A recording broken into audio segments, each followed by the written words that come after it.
Are you a philosopher? Yeah, you can call it whatever you want, right? I can call it what I want. Sure. What does that mean? I just try to understand things. You try to understand things? Yeah. And so, but do you consider yourself a philosopher? I mean, I don't really feel the need to put a label on it, right? Oh, I just do what I'm doing. Oh, you're just doing what you do? Yeah. Without a label at all? Yeah, I mean, if I'm trying to communicate what I'm doing, then sure. So if I were to look you up in the yellow pages on Google, I have to look for doing what you do? Hey, I'm not a great marketer, so. And so, how old are you? 23. 23. Yeah. And you teach about life and truth, right? Yeah. And what about life that you teach? It depends on what someone wants to learn, right? Like what, for example? What do people want to know from you? I mean, everyone's looking to solve their own problems, right? Yeah. So people might come to me with all sorts of different problems. It really depends on what they're dealing with. I'd focus a lot on the mind and the way people think about things. Oh, I see. And so let's say I look up on Google and I find John Pierce, I do what I do thing. And I want to know about life. So I come to you and I ask you, John, I want to know about God. Who's God? What would you tell me? I've never met God. I don't really know about God. Would you tell me, that's what you would tell me?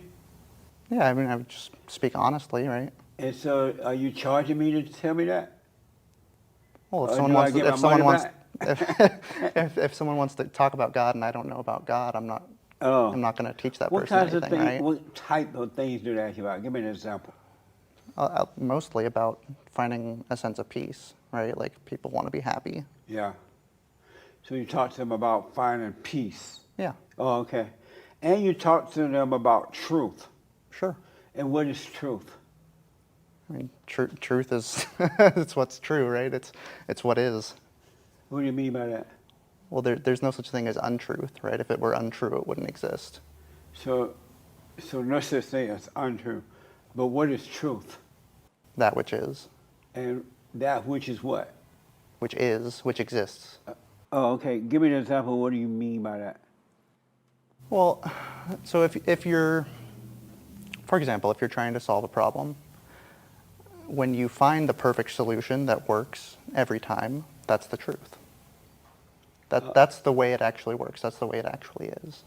Okay, so I'm coming to you. I'm trying to overcome being black. Why are you trying to overcome that? Because I don't like it. Why not? What would you tell me?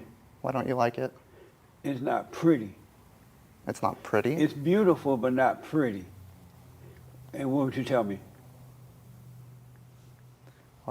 Why do you want to be pretty? What's wrong with the way you are? That what you would tell me? Yeah, I mean, really, what's wrong with the way you are? Oh, okay. How about if I think white is superior? Superior and I'm meaning like, James, the truth is white is superior. That's why they call white people white supremacy, something like that. How would you help me overcome that? Well, you have to look for the truth of what you're saying. If there's no truth in it, then what's the point of exploring it, right? And so are you saying there is no truth in that? So. Well, if you say, like, take you and me, for example. If I say I am better than you, that's such a broad statement. Or if I say you are better than me, that's such a broad statement. It's almost meaningless, right? Better how? You have to kind of dig into the statement and see what you really mean. And when you look at that... How would I dig into it? Well, you have to question it. You have to question what do I mean by better, for example. And with that specific question, you dig into it and you find that it's actually meaningless. Oh, I see. So I dig into it by questioning it? Yeah. How did you become, what got you interested in life and truth? Philosophy? What brought you into that? I wanted to solve my own problems. I didn't want to, I look at people that are 80 years old, they're still dealing with problems they've been dealing with their whole life, right? Yeah. I don't want to do that. So you were walking down the road one day and you had all these problems and you decided, you know what, let me solve my own problems. I mean, it wasn't like a discrete event like that. It was more of just something that I came into over time. And how did you come into it? I don't know that there was a specific path I followed. It was kind of one thing led to another. I heard one thing from one person, heard something else from another person that sparked something in me, and so I started kind of exploring the world of philosophy and looking for real solutions that work to human problems. How would you define philosophy?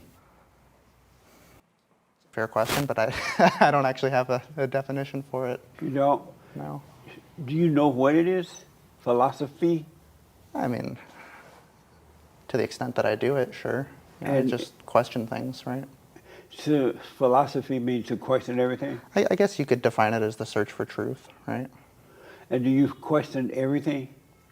Not everything, only the things that stick out to me, the things that matter. Okay. What matters to you? Being at peace, mostly. I mean, for me, that's the most important thing, right? I want this moment that I'm in to be perfect. I don't want any problems. And so are you at peace? Yeah. You're at peace. And are there times when you're not at peace now? Very, very rarely, and when it does happen, it's very small or minute. Oh, I see. So how did you become a life coach and a philosopher? Well, I started sharing kind of the insights that I was discovering on Twitter. Some people took an interest in it, and then I started a website where I could write a little bit more in depth, and then eventually someone reached out to me and asked if I would help them. So. And so do they ask you online for advice, or do they come to you in person? Online. Online. And do you charge them for answering their questions? I charge for like phone calls. I mean, if someone asks me a one-off question, I'm not going to charge them for that. What age group asks you about life and truth and all that? People of all ages. I mean, I've had conversations with people my age. I've had conversations with people twice my age. And you're 21, right? 23.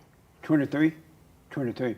Are you surprised when older people ask you questions about life and truth? No, because, I mean, if you look at society, for example, society doesn't have the truth. It's a very rare person that figures out how to actually solve all of their own problems. So it's not surprising at all that people go throughout their life without figuring that out. How do you know when you've found the truth? The problem disappears, and The it doesn't problem come back. disappears. Is there such a thing as a real problem, or is it made up? I think once you get past the kind of basics, right, like food, water, shelter, that sort of stuff, I think all the problems really are made up. You think they're made up? I mean, take wanting to be accepted by people, for example. All right. Right? You project that need to be accepted. It doesn't just exist on its own. You create it And how do you create it? through thought. Through what? Thought. Oh, I see.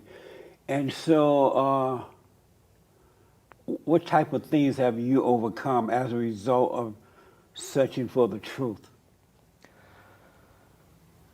Well, probably the most significant is the need to be happy.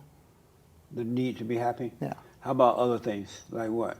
Like, I mean, anger, sadness, all these kind of reactive things. Have you overcome your anger? Yeah. You don't have it at all anymore? What's it like not to have anger? Like this. Peaceful? Yeah. And what caused you to become angry? Expectations. And when did What- that happen? I mean, whenever you have an expectation that's not met, you become angry. I got a question from someone earlier, actually, while I was on my way over here. And they basically asked, like, why do I become irritated when someone shows up late? Right? Well, it's because you expect them to show up on time. I see. And so you should not expect a person to be on time? Well, no, I think you have to be careful saying you should not, because now you're telling someone, you're supposed to be like this, and then that actually becomes a new source of self-conflict. So the truth is that expectations create the potential for anger, and then a person can do with that information what they will. So let's say that my producer made an appointment with you for today, and you were to be here at 1 o'clock, right? Or however they tell you, 1:45 or something. Mm-hmm. Let's say you showed up at 1, and she was expecting you to be here at 1:15. Once you showed up past that time, what should she have done? Well, I mean, she's free to do what she wants. It depends on what her objective is, right? Um, Getting angry is not going to solve anything. Right. I mean, you can take logistical measures, right? Make sure things work out in a certain way when you're trying to go after a desired result. So should she have locked the doors and drew a picture of a finger and put it on the door?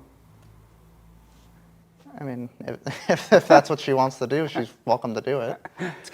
One action is gonna have a certain effect. A different action is gonna have a different effect. It depends on what effect you want, which action you take. Should she have just said, "Oh, okay, that's fine," even though he was not late at all, but I've been using that trying to get some answers here. Should she have just said, "Oh, okay, he's late"? So, as long as you rely on the idea of should, the question actually becomes very imprecise. How should I ask you? See, How should I ask that's a you that perfect question, example though? because it's. But if I called you up and said, I tried to interview a person, the person was late, what should I have done? You would have said what? Well, I have to what do use you the word want? sure. What do you want? See, should only makes sense when you're in a bounded setting, right? If I want to get here, then I should take this route.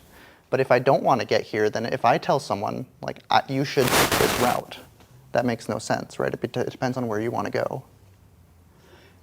What's the difference between philosopher and philosophy? I mean, philosopher is someone who searches for the truth. Philosophy, if you think of it like I've come up with my philosophy, then that actually just turns into dogma. So once it becomes a philosophy, it becomes untruth. Oh, I see.